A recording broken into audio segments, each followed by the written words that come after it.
Assalamualaikum warahmatullahi wabarakatuh. Hari ini saya akan jelaskan topik tentang multiple reaction dan extent of reaction. Jadi terkait dengan extent of reaction ini mungkin kalian sudah pernah mendengar ya. Sebetulnya sudah pernah juga saya sampaikan di mata kuliah termodinamika 2. Nah, jadi di sini sekarang kita coba lihat bagaimana cara menyelesaikan suatu reaksi jamak dengan menggunakan konsep dari extent of reaction. Nah, di sini saya akan berikan 2 contoh soal serta pembahasannya, semoga bisa diikuti. Kita sekarang masuk pada contoh soal yang pertama ya. Misalnya di sini ada etilen dioksidasi menjadi etilen oksida, di mana reaksi ini adalah reaksi yang diinginkan. Tapi selain itu juga oksidasi etilen itu bisa menghasilkan produk lain berupa karbon dioksida. Nah, jadi kalau misalnya kita tuliskan dalam bentuk persamaan, itu akan ada 2 persamaan reaksi. Di mana reaksi yang pertama itu adalah reaksi yang diinginkan, sementara reaksi yang kedua ini adalah reaksi samping. Nah, kemudian dari situ kita diminta untuk menyatakan jumlah mol akhir untuk masing-masing senyawa, ya, di mana persamaannya itu dinyatakan dalam bentuk mol umpan dan extent of reaction. Ya, jadi di sini saya tidak berikan lagi pengantar terkait extent of reaction, tapi langsung saja saya tunjukkan gimana aplikasinya untuk menyelesaikan soal reaksi jamak. Oke, sekarang kita masuk ke penyelesaiannya. Jadi di sini kan tadi ada 2 persamaan reaksi ya. Kemudian saya tuliskan masing-masing reaksinya, di mana nanti seperti biasa saya tuliskan ada yang kondisi awal atau mula-mula, kemudian berapa banyak yang bereaksi, sampai dengan yang sisa ya. Di sini saya tuliskan dulu untuk reaksi yang pertama, C2H4 tambah setengah O2 menghasilkan C2H4O. Ini adalah etilen oksida. Ya. Di sini mungkin sebelum saya jelaskan untuk bagian mula-mula, reaksi, dan sisa, ini saya berikan catatan terlebih dahulu. Di sini kan tadi ada 3 senyawa ya. Ada etilen, oksigen, dan etilen oksida. Nah, di sini saya misalkan untuk yang etilen C2H4 ini sebagai A, kemudian oksigen ini sebagai B, dan etilen oksida ini sebagai C ya. Jadi di sini untuk yang kondisi awal atau mula-mula, di sini kan tadi reaktannya ada etilen dan juga oksigen. Nah, di sini saya tuliskan dalam bentuk notasi untuk etilen itu adalah Na0 ya, karena kan dia jumlah mol etilen mula-mula. Jadi di sini saya tuliskan Na0. Kemudian untuk jumlah mol oksigen mula-mula saya tuliskan dengan Nb0 ya. Kemudian untuk etilen oksida ini karena pada awalnya tidak ada, maka saya kosongkan. Kemudian untuk yang reaksinya, ya, ini kita mulai gunakan konsep dari extent of reaction, ya. Jadi sambil kalian mengingat kembali tentang extent of reaction, di sini saya tunjukkan gimana penggunaannya. Nah, untuk yang bereaksi, di sini kita masukkan epsilon 1, tapi jangan lupa di sini ada tanda minusnya karena ini untuk senyawa reaktan ya. Kemudian untuk yang O2, jangan lupa di sini kan koefisien stoikiometrinya ada setengah. Berarti kita masukkan di sini minus setengah epsilon 1 ya. Epsilon ini menunjukkan extent of reaction. Oke. Jadi tadi untuk reaktan jangan lupa ada tanda minusnya, kemudian sesuaikan juga dengan koefisien stoikiometrinya. Ini untuk O2 ada setengah koefisiennya, jadi di sini minus setengah epsilon 1. Sementara untuk yang produk, ini tandanya positif, jadi di sini ditulis epsilon 1.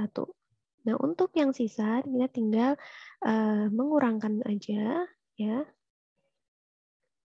Jadi di sini Na0 minus epsilon 1, ini NB0 minus setengah epsilon 1, dan yang di produk ini adalah epsilon 1. Itu tadi untuk reaksi yang pertama. Kemudian untuk reaksi yang kedua, ini saya tuliskan reaksinya C2H4 tambah 3O2 menghasilkan 2 CO2 dan 2 H2O. Ya, ini seharusnya ada tanda A plusnya. Mohon maaf sedikit kurang. Kemudian sama seperti tadi kita masih gunakan konsep dari extent of reaction. Oke. Di sini untuk C2H4 mula-mula tadi kan untuk reaksi pertama sudah diperoleh Na0 minus epsilon 1. Berarti kita tulis di sini jadi Na0 minus epsilon 1. Kemudian untuk O2-nya juga di sini tadi sudah ada NB0 minus setengah epsilon 1. Kita masukkan ke sini. Ya, sementara untuk yang produk ini sini kita kosongkan. Kemudian untuk jumlah mol yang bereaksi, ini karena tadi reaksi 2, maka kita gunakan notasinya epsilon 2. Ya, seperti biasa untuk reaktan jangan lupa tanda minusnya dan perhatikan juga koefisien stoikiometrinya. Nah, ini untuk yang etilen kita masukkan jumlah mol yang bereaksinya itu adalah minus epsilon 2, ya. Kemudian ini ada koefisien stoikiometrinya 3, jadi minus 3 epsilon 2. Dan yang di bagian produk ada 2 epsilon 2 dan 2 epsilon 2 juga. Ya. Dari sini tinggal kita totalkan semuanya ya, diperoleh jumlah mol ini yang saya beri tanda tebal, ini adalah jumlah mol akhirnya. Nah, jadi tadi itu contoh awal ya, contoh awal gimana kita menyatakan jumlah mol akhir dalam bentuk persamaan mol umpan dan juga extent of reaction. Jadi nanti ketika diminta untuk menentukan jumlah mol akhir dari C2H4 misalnya, kita tinggal hitung Na0 minus epsilon 1 minus epsilon 2. Ya, jadi nanti kita akan menghitung berapa sih epsilon 1 dan epsilon 2-nya sehingga kita bisa menentukan berapa jumlah mol akhir dari C2H4. Begitu seterusnya untuk senyawa-senyawa yang lainnya. Ya, jadi ini sampai sini harapannya kalian bisa menyusun persamaan untuk menentukan jumlah mol akhir yang dinyatakan dalam bentuk mol umpan dan extent of reaction. Tadi untuk contoh soal yang pertama sebagai pengantar aja. Kemudian kita lanjutkan untuk contoh soal yang kedua. Ini untuk contoh soal yang kedua ini lebih sedikit lebih rumit dibandingkan contoh soal pertama karena ini contoh soalnya lebih lengkap. Dan kita langsung aja ya ke contoh soal yang kedua. Jadi di sini ada reaksi multiple yang dijalankan dalam reaktor kontinu. Kondisinya adalah steady state. Di sini ada etana C2H6 menjadi etilen C2H4 dan H2. Di reaksi yang kedua, etana ini ternyata bereaksi dengan hidrogen menghasilkan metana. Ya, jadi ini adalah dua reaksi yang terjadi di dalam reaktor. Kemudian diketahui bahwa umpannya itu mengandung 85% mol etana dan juga inert. Ya. Lalu diketahui juga konversi fraksional etana itu adalah 0,501 dan yield etilen adalah 0,471. Diminta untuk menghitung komposisi molar produk gas dan selektivitas produksi etilen terhadap metana. Nah, jadi di sini kalau misalnya kalian bandingkan dengan contoh soal yang pertama, ini informasi yang terdapat di dalam soal itu jauh lebih lengkap, sehingga pasti penyelesaiannya juga akan lebih panjang dibandingkan dengan contoh soal yang pertama. Oke, sekarang kita mungkin kita coba analisis dulu apa yang ditanyakan ya. Di sini pertama diminta untuk menghitung komposisi molar produk gas. Jadi maksudnya adalah di sini kita diminta untuk menentukan berapa sih komposisi atau jumlah mol atau bisa juga dalam persentase ya senyawa-senyawa yang dihasilkan setelah proses. Jadi senyawa keluaran reaktor itu kita diminta untuk menentukan berapa komposisi semua senyawa yang terlibat di dalam reaksi ini gitu ya. Kemudian yang kedua diminta juga untuk menghitung selektivitas produksi etilen terhadap metana. Jadi seperti yang sudah pernah saya jelaskan bahwa selektivitas itu kita gunakan ketika memang kalau ada beberapa reaksi yang dimana salah satu produknya itu lebih kita inginkan dibandingkan produk yang lainnya. Nah, di sini karena produk yang kita inginkan itu adalah etilen, maka bahasanya itu adalah selektivitas produksi etilen terhadap metana. Jadi di sini metana adalah produk yang tidak kita inginkan. Nah, jadi itu adalah analisis singkatnya dari soal ya. Kemudian sekarang kita akan mulai menyelesaikannya ya. Yang pertama-tama kita bisa menentukan basisnya terlebih dahulu. Misalnya kita mau menentukan menggunakan basisnya itu adalah 100 mol umpan ya.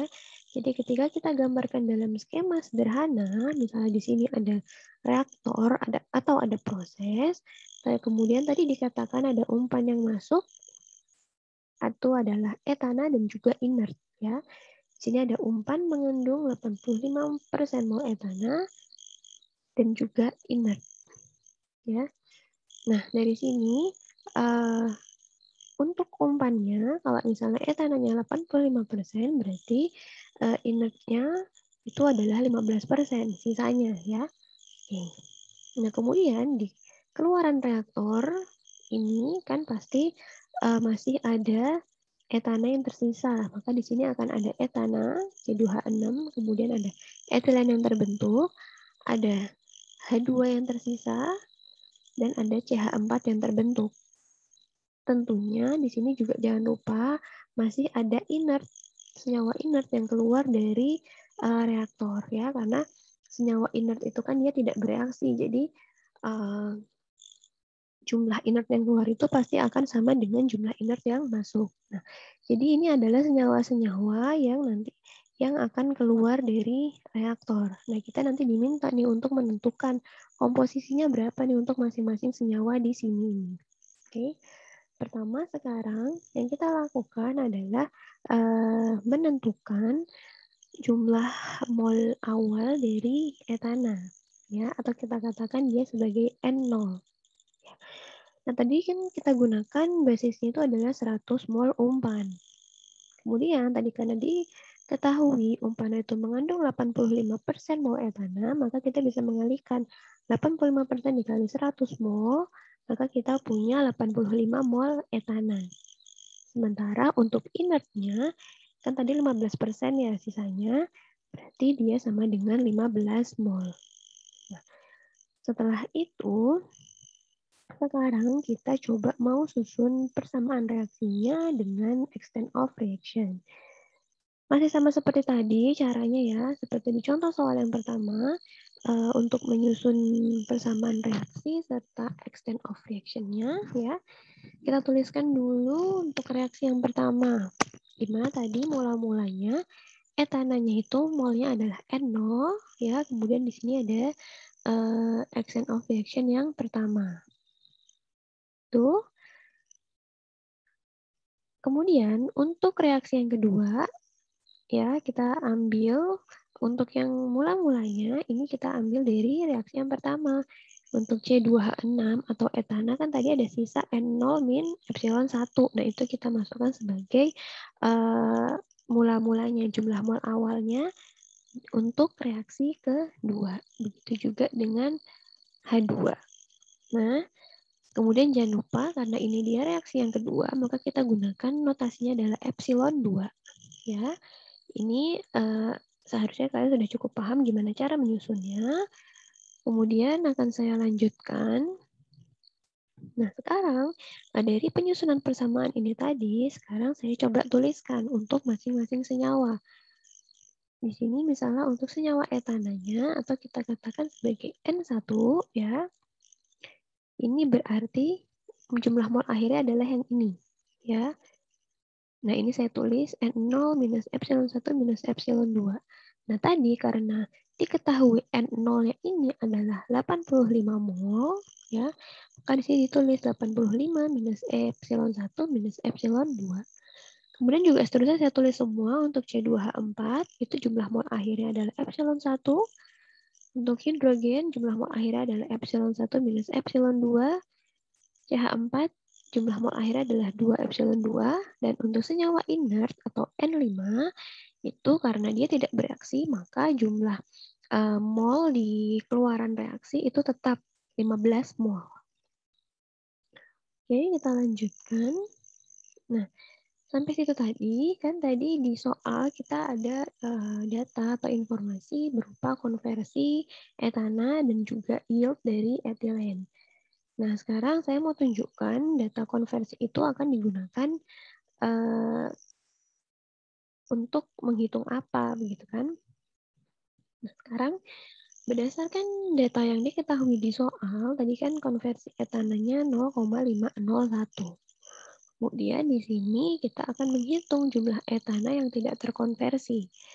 Nah, etana yang tidak terkonversi ini kan maksudnya adalah sisa etana di akhir reaksi, begitu kan? Nah, untuk menghitungnya kita bisa nih mengurangi. Jadi kan kalau misalnya semuanya terkonversi itu kan sama dengan 1 gitu kan. Jadi karena tadi konversi etananya adalah 0,501, berarti yang tidak terkonversi itu fraksinya adalah 1 dikurang 0,501. Ya. Kemudian dikalikan jumlah mol awal etana.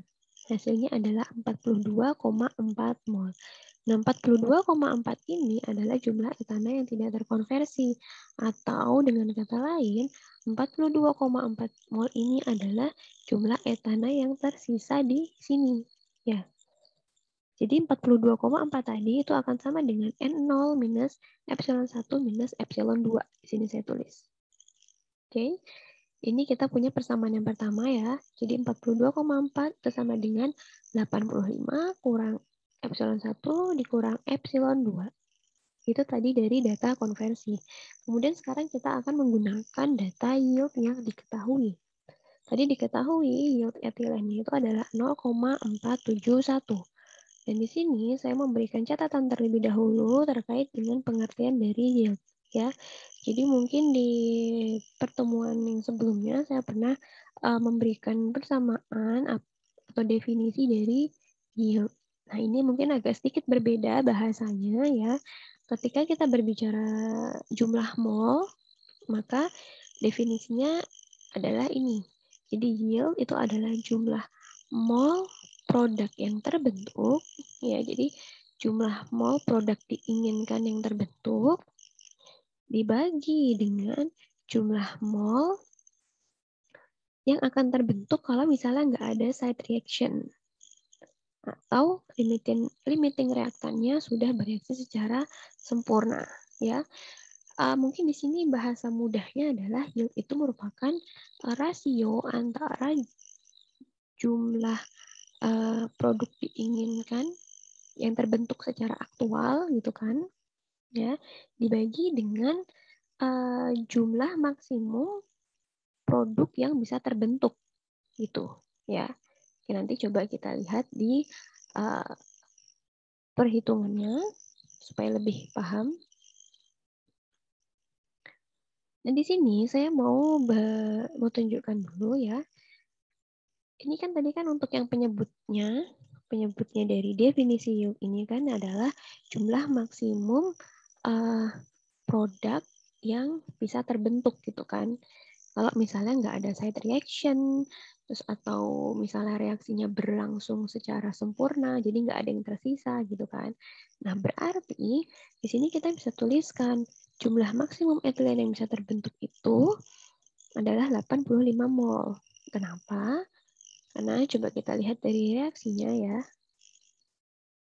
Tadi kan untuk reaksi yang menghasilkan etilen itu kan adalah reaksi yang pertama. Di sini kita bisa lihat koefisien stoikiometrinya itu adalah 1 untuk etana dan 1 untuk etilen. Berarti kan dia 1:1. Berarti kalau misalnya semua etananya terkonversi menjadi etilen, berarti kan harusnya jumlah maksimum etilen yang terbentuk kan akan sama dengan jumlah mol awal etana kan. Nah, berarti bisa kita katakan bahwa jumlah maksimum etilen yang bisa terbentuk itu seharusnya 85 mol berdasarkan dari stoikiometri reaksinya.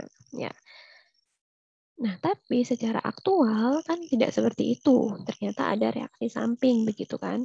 Nah, makanya sekarang saya tuliskan lagi jumlah mol etilen yang terbentuk atau secara aktual ya ini adalah 85 mol dikali 0,471. Nah, jadi jumlah mol etilen yang terbentuk atau yang aktual ini adalah ini pembilang yang kita cari.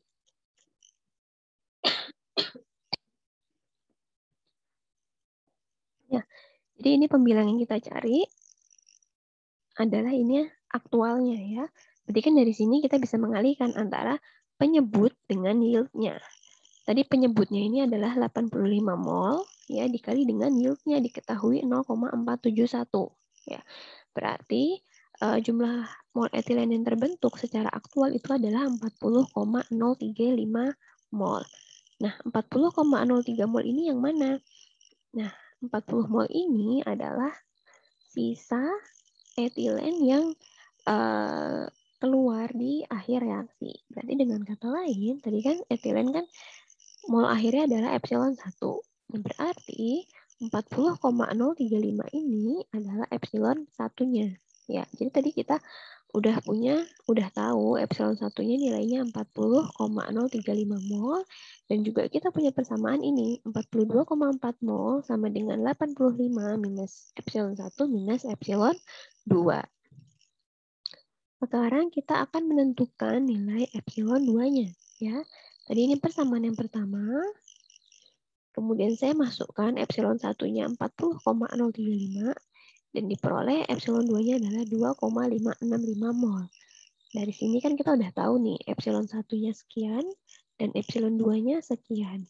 Jadi kita bisa menghitung jumlah mol masing-masing senyawa keluaran reaktor ya. Tadi C2H6 42,4, C2H4-nya 40,035, kemudian untuk H2-nya itu adalah epsilon 1 minus epsilon 2 yaitu sama dengan 37,47 mol dan seterusnya. Ya, tinggal kalian masukkan saja sesuai persamaan yang tadi. Itu.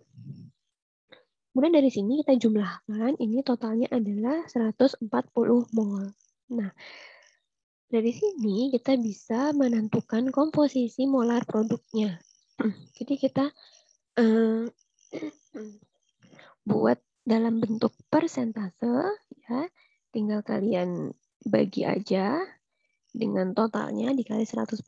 Misalnya untuk C2H6 ini kan tadi jumlah molar 42,4. Berarti 42,4 dibagi 140 dikali 100%. Hasilnya 30,3% dan seterusnya. Ya, jadi ini adalah jawaban untuk pertanyaan yang pertama, di mana tadi kita diminta untuk menentukan komposisi molar produknya, hasil keluaran reaktor. Ya. Kemudian untuk pertanyaan yang kedua, kita diminta untuk menghitung selektivitas produksi etilen terhadap metana. Nah, sebelumnya saya juga mau tunjukkan persamaan untuk selektivitas ya. Jadi kalau misalnya di pertemuan yang lalu saya pernah menyampaikan bahwa selektivitas itu persamaannya adalah laju reaksi produk yang diinginkan dibagi dengan laju reaksi dari produk yang tidak diinginkan begitu kan. Nah, itu kalau berbicara tentang laju reaksi. Nah, di sini kita hanya berbicara tentang jumlah mol. Berarti di sini selektivitas itu persamaannya adalah jumlah mol dari produk diinginkan yang terbentuk dibagi dengan jumlah mol dari produk tidak diinginkan yang terbentuk. Tadi kan produk yang diinginkan itu adalah etilen. Nah, etilen tadi berapa? Jumlah molnya kita lihat 40,035 ya kan? Berarti 40,03 mol dibagi dengan jumlah mol produk yang tidak diinginkan, metana. Metana yang terbentuk di akhir reaksi berapa? 5,13 mol. Jadi di sini 40,035 dibagi 5,13 mol. Itu sama dengan 7,8 mol etilen per mol metana. Ya, jadi ini adalah selektivitas dari produksi etilen terhadap metana, yaitu sebesar 7,8. Nah, jadi itu tadi ada dua contoh bagaimana kita bisa menyelesaikan multiple reaction dengan menggunakan konsep dari extent of reaction. Ya, mudah-mudahan dua contoh ini cukup bisa memberikan gambaran kepada kalian ketika kalian akan menyelesaikan persoalan-persoalan yang berbentuk reaksi jamak. Mungkin sekian dari saya, mudah-mudahan bisa dipahami. Terima kasih. Wassalamualaikum warahmatullahi wabarakatuh.